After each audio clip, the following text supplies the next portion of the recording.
Today on episode 29, we have John Kowalczyk, who's going to be talking about a Bourbon Gift Exchange, where he's grown up from just a few buddies into something that's a full-blown event with even vendors sponsoring. Do you ever pour yourself a bourbon, swirl it around, and then start struggling to come up with tasting notes? And perhaps you're also looking for a good Father's Day gift idea. Well, you can now solve both with a kit from Knows Your Bourbon. And unlike other nosing kits on the market, Knows Your Bourbon kits feature real ingredients for the most authentic aromas. You can smell real Tahitian vanilla bean instead of some synthetic aroma that's just made from chemicals. So head on over to knowsyourbourbon.com and enter code BP10 for 10% off your order.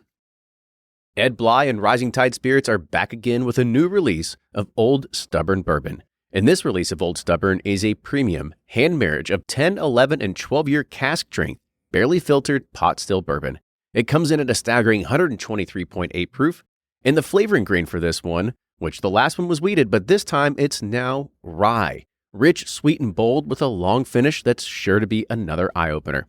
You can order online at Sealbox or thebourbonconcierge.com, and you can even purchase in person at Revival Vintage Spirits, and even now with very few select stores in Kentucky. You can get it now while you can, but be sure to do it because it's not going to last long.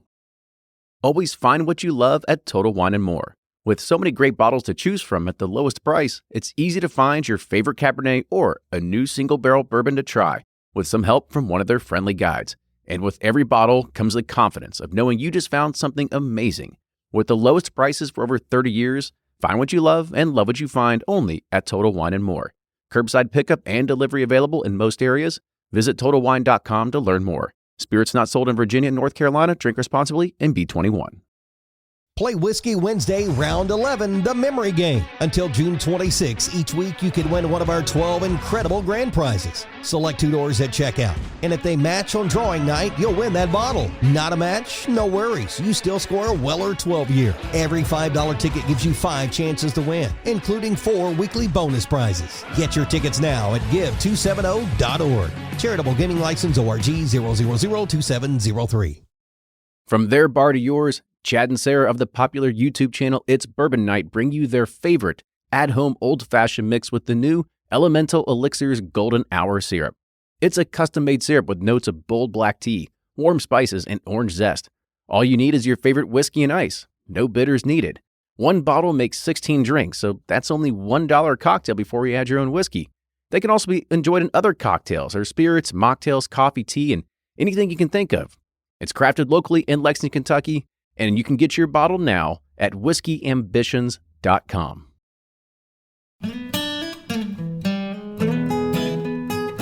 And we're back with another episode of the Bourbon Pursuit podcast. My name is Kenny, and Ryan is here with me as well. And what do you know? We're recording 2 episodes in 1 week after we've taken almost like a month-long hiatus. We're just like taking the break and then just going hard at it. And we're going to bust out a bunch this winter to kind of backlog again and release a bunch. So glad to be back at it. It was too long of a break. I missed it. I agree. So, I mean, bourbon release season is kind of slowed down. We kind of talked about in the last episode about, some of the bottles we got and some of the things that, we've started to kind of start experimenting with. I mean, is there any new bottles that you've gotten lately, Ryan, that you've been excited to crack open, or you're kind of waiting to go ahead and do it for the right opportunity, maybe for the holidays coming up? I'm impulsive, so I don't wait. As soon as I get something, I open it like very quickly, and then I'll have like a shot or two, and then I'm like, oh crap, that's like pretty rare and shouldn't. So like, I recently got some 1986 and 87 Old Grandad, and that's been one of the best bourbons I've ever had. There's something about it tastes like butterscotch. It's a lot lower proof, which I generally don't like, but I think it's only 86 proof. But man, it's got so much flavor for a low proof bourbon. That's been probably the most enjoyable thing I've had this season. And then I recently just opened my Willett 22 also, and William LaRue Weller and did those side by side. And it's ironic how very similar they taste next to each other. So well, those old weeders, man, that's what'll get it to you. Yeah, sure. They're good. But I'm excited for the holidays. You know, Thanksgiving that's my favorite. I love to get bloated and then chase it down with some bourbon. So I'm excited. It sounds with those old granddads, you're kind of turning into a dusty hunting kind of guy. I really never gotten into that. I think the thrill of the chase of just all the new bottles kind of gets me. I would always like to try it because you guys all talk about the old granddads and the butterscotch bombs and all these things that are great from the old National Distillery days, but I still haven't got my hands on it yet. I never had either. And then I went to an event during Bourbon Festival. The owner of Jack Rose Saloon in Washington, D.C., they have like the biggest Dusty collection bar in the world. And then like Sean Brock, who owns Husk down in Charleston and Nashville, they all brought like all this old rare stuff, and then Drew from Willett's was there, and they brought out a bunch of their stuff they've been working on. But yeah, they brought out that 86 Grandad and like some 1993 Russell's Reserve and like all this old stuff, and you're like, holy hell, this stuff's amazing. Like, you know, so I'm definitely like turned in like finding the older stuff now, but it seems to be getting more and more popular because hell, now these bottles are like going for $300 or $400 a piece, which is insanity. Tough. It's an expensive piss. Well, yeah, exactly. And I think this is one of the things that maybe next time that Whiskey Pig event, whatever comes up at Willett, I think I'll have to just buy a ticket and suck it up and go with you guys next time because it sounded like it was a pretty good experience. Yeah, I mean, I think it was $100, but you got free food from one of the best chefs in the country, Sean Brock, and then you got, I want to say 6 to 8 samplings of Dusty's and Drew's like newer, you know, their stuff that's coming off the still. So you got to try that before it's even been released. And it's impressive. I'm excited to see how that whiskey matures and when it's ready to be released, because at 3 and 4 years, it's pretty awesome stuff. Yeah. And I actually, you know, you talked about the 22-year Willett. I actually just opened up my 2015 William LaRue Weller here a few days ago because we finally, I'm getting my house together and I've got my boxes of bourbon that are downstairs and I've got my shelf upstairs. And so I figured, okay, this is probably a good opportunity to finally crack open something from the 2015 Chase and then bring up all my open bottles upstairs. And then I realized as soon as I was bringing them up, I've got like probably 30 open bottles. So I guess now next time anybody comes over, they've got their pretty much a good handful of selection from about a third of my collection that actually open now. Well, I'll be over soon. So let's go ahead and we'll get this kicked off. Today on the show, you know, we don't have somebody that's necessarily from the bourbon industry, right? This was a listener that sent us a message and he said, you know what, guys, I think I have a really good topic that your listeners would be really interested in because it's something that everybody is capable of, everybody's capable of doing, and it's honestly at the end of the day, it's just fun, and it's gonna be great for the holiday seasons now that we are all getting ready to kind of go through, right? So yeah, for sure. We've talked about, you know, ways to incorporate bourbon with your friends, and we talked about how I did the fantasy football thing, and then I think what John is, you know, going to talk about it's an awesome time to kind of celebrate during Christmas season as well. Yeah. So we'll go ahead and we'll introduce our guest. So our guest today is John Kowalczyk. John is a chiropractor from, I don't even remember now, somewhere in Michigan. So, John, welcome to the show. Pinconning, Michigan, yeah. A little town of 1,500 people. Thank you very much for having me. So, John, you know, before we get kicked off and start talking about, you know, what you came here to talk about, let's go and give us some background about maybe your journey into bourbon. How did you get into this kind of whiskey lifestyle that we're all sort of kind of accustomed to now? So our journey into bourbon, it started through my dad. My dad was a bourbon drinker, and when I was young, like he was the only bourbon drinker we kind of known. You know, everyone's drinking beer and other stuff in town. And my dad, who's also named John Kowalczyk, he always drank bourbon. He always had Jim Beam and Coke everywhere he went to parties and things. And then I don't know, I guess when you're young and come into drinking drinking age, the first thing you drink is what's available to you. And so we started. I have a brother too, and we started drinking bourbon when it was the right time, and we just really liked it. I mean, bourbon has that kind of sweetness that makes it go down easy. And so we got into bourbon. The funny thing is, though, then like all of our friends through us also started drinking bourbon. And then a lot of my dad's friends through him started drinking bourbon. And all of a sudden, there was just this big group of people really enjoying bourbon. And it all actually started through my dad. So go ahead and let's kind of talk about why you're on the show today, because I don't want to spoil it for our listeners, but it's something to do with the holidays and what makes it really fun. So kind of just give us a background of how this all started. Yeah, I'll tell you the story of what happened. So a bunch of our friends, our wives all get together every holiday season and do cookie exchanges. And some of them do like ornament exchanges too. And so all the wives would get together and do these cookie exchanges. And some of us guys were sitting around and we were thinking, well, what do we do? Why don't we do something like that? And one of my friends, Scott Stazak, says, why don't we do a bourbon exchange? So we all looked at each other like, oh yeah, that's an awesome idea. Like, why wouldn't we do a bourbon exchange?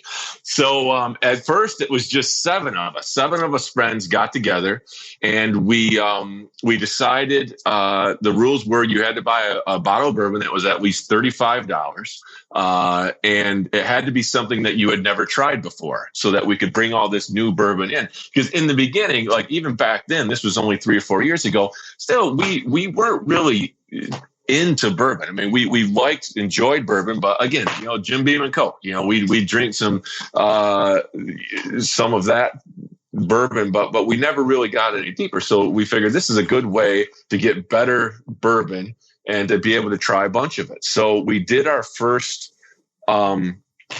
event around Christmas time. And it was great. We had 7 guys. One guy actually brought tequila, so he really didn't get that it was a bourbon exchange. So he's not buying back. Yeah, exactly. And the funny thing is now everyone's like, because now it's grown more, but we always get one person that doesn't bring bourbon that we love to make fun of the one guy that does that. But so we with that first year, what happened was, one, we got to try a bunch of new bourbon, maybe a little bit more expensive than we were accustomed to. And it kind of started our journey for a lot of us down to really become bourbon enthusiasts instead of just bourbon drinkers. So throw out some names of some of the brands that you had your first year because it sounds like a lot of you guys were new into it. So I'm assuming it's some of the typical ones, maybe like a Knob Creek or a Maker's Mark or something like that. Exactly. Like I think the one I got that year was Basil Hayden's, which was really good. And then there was Four Roses single barrel that someone got.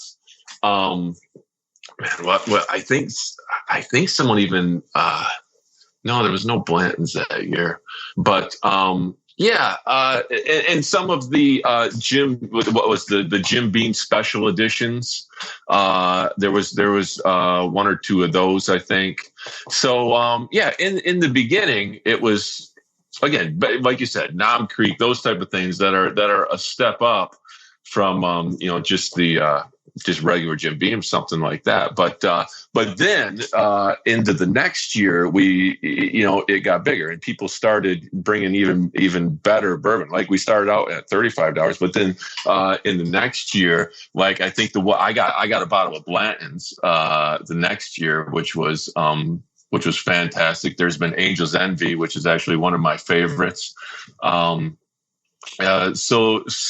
yeah, just a lot of better bourbon. So how did more people, I guess, kind of find out about it and it kind of spread? Because I know, at least with me and my friends, and sometimes with Ryan and his friends, we kind of have a mixed group of friends, but you kind of have some of those core sets, right? You kind of have like your 5 to 8 people that are kind of like the core people, and then you've got a few people on the outside, and then but there's only a few special occasions when all these kind of core sets kind of mix, and then all of a sudden you've got like 50 people in one room together. Yeah, exactly. Because when you start getting friends of friends, and you worry, are they really into it?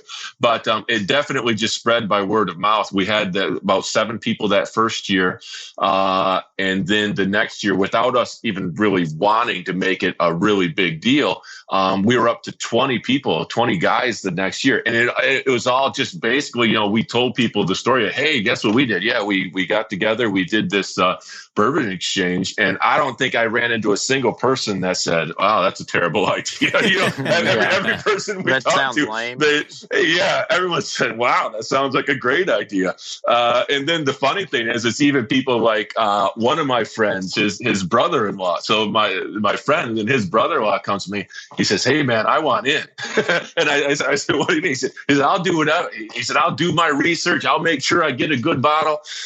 He said, "I'll do what I got to do, but I want in on this. This sounds like a great time." And that's when it really got fun, because like I said, people did start doing research and looking more for bottles that we haven't seen or the newest thing, and it just got really fun. And we started trying new and better bourbons. Like I said, we started becoming more enthusiasts, but we just started learning more about how it works and everything. And it actually led to this summer, 8 of us took the trip down there to Kentucky and did the bourbon tour, and went to a bunch of the distilleries and everything. So you've gotten appreciation. It sounds like when it spread, it sounded very much like it was like from old school. Like, hey, Mitch, I heard you're starting a fraternity. Can I join?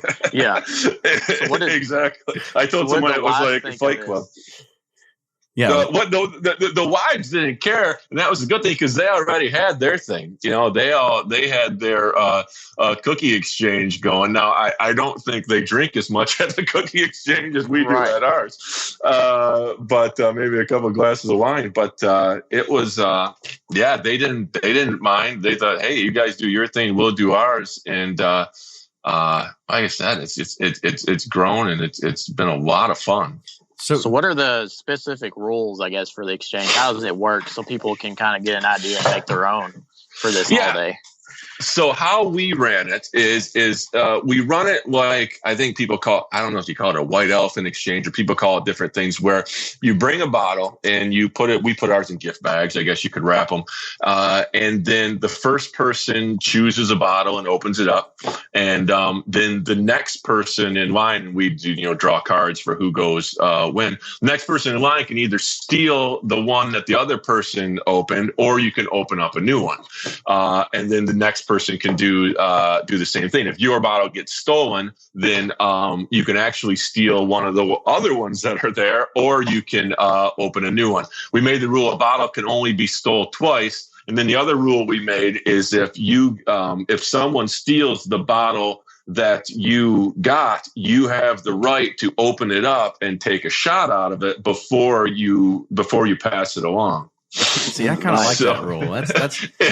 That would make me hope that I'm like the first person to choose, and then basically at that point I could start sampling almost every single bourbon underneath the tree. You'd be smashed by the end. Oh, that's funny. I never thought of it that way, because we all want to be at the end to be able to choose any bottle. But yeah, you can get a lot of free samples that way.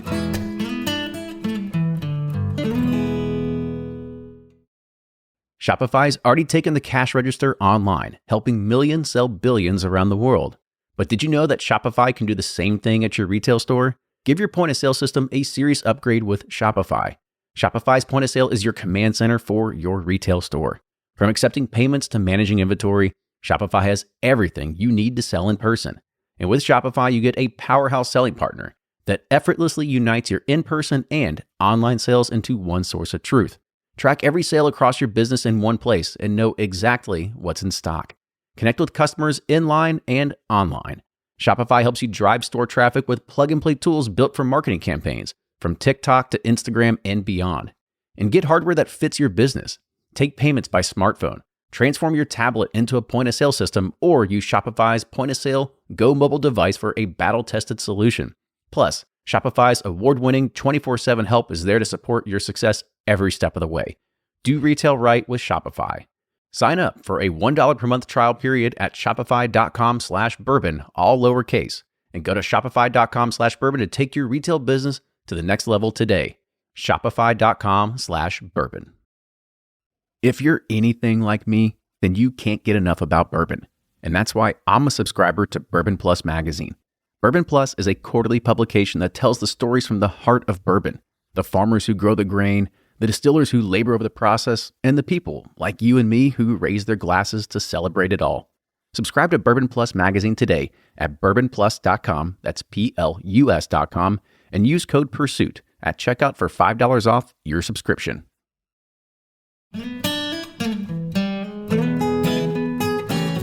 So is there like one bourbon that's kind of stood out that some of your friends have bought? Like maybe they brought like a lot B, like Van Winkle or something, and then that's just been like the cream of the crop. I mean, is there somebody that's brought something that's just they've been like totally blew that $50 budget out of there? No, no one's gotten that big. Last year we did have a Van Winkle that we just were sampling there, that one of the guys had. But as far as the exchange goes, like I said, it started out, it just had to be $35. But yeah, a lot of them are creeping up into the $50 range.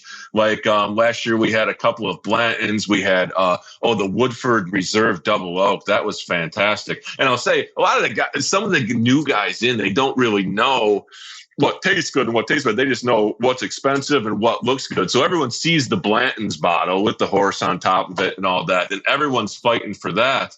And then the Woodford Double Oak, like not many people were even trying to steal that, and that was just amazing. I mean, I love that stuff. So there's a couple of them around $40. There's the Angel's Envy. There's one of those which was really good. The other one, like what I brought last year, was Elmer T. Lee. And, Elmer T. Lee is only about $35, but the guys that knew a lot about bourbon there, they were fighting over the Elmer T. Lee over the other ones, because they know how hard that's getting to get. Yeah, Yes. I wouldn't be bringing my Elmer T. Lee to that. No, this year I actually have a bottle on the way that someone found for me, and I'm like, nah, that won't be going into the exchange. Yeah, I guess that's kind of the good thing, right? I mean, it's easily going to be able to pick and choose who in the room knows their stuff versus ones that are just there to, hopefully land something better than what they brought. Right, exactly. So you also talked about you got some kind of sponsorships from local stores and stuff like that. I guess kind of talk about that and how they knew about it and how you went about approaching it. That was kind of like the next step. So we started out a few guys getting together. We had our event. Then the next year, the event grew. And then the next year, third year, which was last year, so we were talking again, and we said, we wonder if some distilleries or even local liquor stores would sponsor us. So we went to one of the liquor stores, and they said, sure, we'll give you stuff. So they gave us some pint glasses to give away and things like that. There's this year a different liquor store. There's a couple high-end liquor stores in our area. We went and asked those guys. And not only the owner of this other liquor store out in Cork Canal, he's the owner is coming to our event. We told him about it, and he gave us some stuff, and he said, "Well, yeah, I'd love to come to that." So he's even going to be one of the participants this year. So they've donated some things like just things to give away. But then the other thing that was huge is we contacted some of the distilleries. And how we worked it is we contacted them and we said, listen, we got 30, 40, 50 guys here that are your exact target audience. I mean, these are, guys that are willing to spend, $35 to $50 on a bottle of bourbon. And we got them all together here, and we asked, would you like to give us just some promotional items to give away? And we got a great response. A lot of the distilleries just sent us a bunch of stuff. And I've been going back and forth about even some of the guys. We talked about this earlier, that some of the guys weren't sure they wanted me to reveal what distilleries those were, because anyone listening here could do the same thing and cut in their stuff. But this one distillery, I mean, they gave us a couple of barrel heads, a couple of shirts, like actually good night dry fit t-shirts, hats, t-shirts, book bags. I mean, just all kinds of stuff to give away, because they agreed. They thought, yeah, these are the people that we need to market to, and you have them sitting right there. So it was a great thing. And that's something that anybody can do. Like I say, we're just average guys. We just started writing letters, and a lot of people completely ignored us. Some people, again, I won't say names of the bad ones either. One of the first bourbons we were ever drinking, I'll say that. They completely blew us off and just said, no, we don't deal with small things like that, which was kind of ridiculous. But the vast majority of distilleries, big or small, that we contacted were like, yeah, sure, we'll send you something, a knick-knack, this or that. And so now, like this year, our event this year, we will have something to give to every person that came. And it's all free. It's all free stuff that us just contacting people, the distilleries, and telling them, asking them if they'll send us stuff. Everyone that walks in is going to get a ticket for a drawing, and everyone's going to walk away with either a Buffalo Trace T-shirt or Angels Envy sent something, this, that. Everyone's going to get something for free just for showing up. Gave it away. That's just a T-shirt, just a T-shirt. Yeah, well, that's pretty awesome. I mean, I think at this point, I mean, you're creeping up to the 50 people mark, or 50 people at this party, right? Yeah. This year it could get up that big. That's a lot of bottles of bourbon. Yeah. So then the other thing we added in is last year we did bourbon trivia. So again, for some of the stuff that this distillery sent to us, my brother put together a bourbon trivia that the winner got this statue that one of the distilleries sent to us. So we also have someone that's one of the distributors possibly wants to come in and do a tasting. Like they'll bring some of the stuff in and do a tasting for us. So we were thinking of trying to do a taste test to see if people can really distinguish between the expensive stuff and the cheap stuff. Do a blind taste test and see. Everyone claims they can tell the difference between everything, but we want to put that to the test and see if people could. Yeah, I actually had a friend who he just turned 30, and he's a huge bourbon collector, and he went out to the bars, and then even after 4 a.m. he came back, and they had every single bottle of the Pappy and BTAC lineup out there, and he did a blind taste test of all of them, and he was really cocky, and he was like, "Oh, I'll get them all." He only got 3 of them. So it's definitely like one of those things where it's really cool to kind of, as you said, kind of gauge people. And it sounds like you make like a huge event out of this. Like it doesn't sound like it fits in anybody's basement anymore. Yeah, definitely. We don't want to get that big. Hopefully it doesn't get that big. We had like a shed, it's like a heated shed last year that one of the guys owned that holds like, a bunch of tables. I mean, it was, I don't know how big it was, but it's big. And that's where we did it last year and had room. But yeah, that's the next step, is how big do you want to be? We could turn this actually into an actual event. I mean, this started just as a bunch of guys getting together to do this. And then the other thing is it grew without us trying really to grow it. It's just that it was something that everyone wanted to do.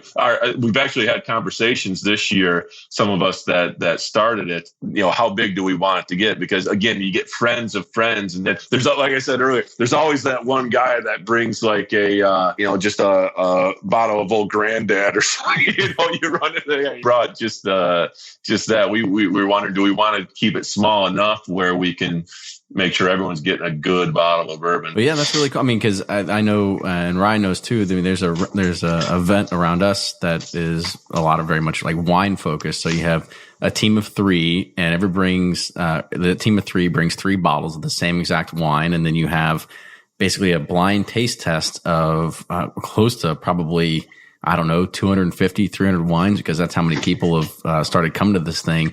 And then at the end, the first 3 teams, whoever brings the best bottle of wine, it's you kind of have it, you choose, like, was it number 40 or number 212, had the best bottle, and then the winner gets to go home with like close to 200 different bottles of wine. So it gets to be a pretty big thing. But at that point, like, you can't sample 250 bottles of wine. No. I mean, I guess you could, but you wouldn't know what the rest was. Yeah, after 10, like, you're just everything's shot, right? Yeah. Number 150 tastes way better than number 2. Yeah. So what are your kind of plans for this year for it? I mean, are you continually trying to one up it, or do you think, like, at this point you kind of have a very good baseline of how this is all going to work, and you've kind of got, like, you've got your crew, you've got your people involved. We kind of have to start checking people at the door and saying, I'm sorry, you're not getting a wristband today, you're not coming in. So yeah, it's like, how do you one up it, or are you kind of just going to keep it level? Yeah, I think after this year, I think we do just want to try to keep it level. We did try to this year, how we kind of tried to one up ourselves, and the event is December 5th, so it's coming up here just in a couple weeks. That we printed up T-shirts. We made up our own little logo and printed T-shirts up that everyone gets one at the door. And we've bought a couple of bottles, a couple of really nice bottles that we're going to actually raffle off. So everyone gets their bottle of through the exchange. But then we're having, like, maybe throw in an extra $5. And so an extra $5 for, 40 people, then you got another $200, and we can actually buy a really nice bottle of bourbon and raffle that off. So we're looking to do that. We haven't found out what bottle of bourbon we're going to have. Like I say, last year, one of the guys had a bottle of Old Rip Van Winkle, which would have been nice if we can get another one of those. But so that's the only thing we're doing more than what we've did every other year this year. Ryan, how hard do you think this would be able to do in Kentucky? With our friends, we're snooty snobs. No, I'm kidding. But I think it's a great idea for people, that are just getting into the bourbon game and want to try a bunch of stuff without spending a lot of money. Yeah. See, with our friends, we'd have to up the game to like 75 to 100 because we're freaking, we're spoiled here. We're a little, snobs. But no, right. I think it's a great idea, and I would love to do it. I don't know if I need another reason to get together and drink bourbon. I think I have plenty, but no, it's there's never enough reasons to get together and drink bourbon. And I think it'd be fun with your friends, just to, I think it would go well. There's not enough bourbon at this party, said no one ever. Right. Exactly. Right. No, I think it would be cool. I think you kind of hit the nail on the head there. This is great for people getting into the game. They want to experience a lot of different brands.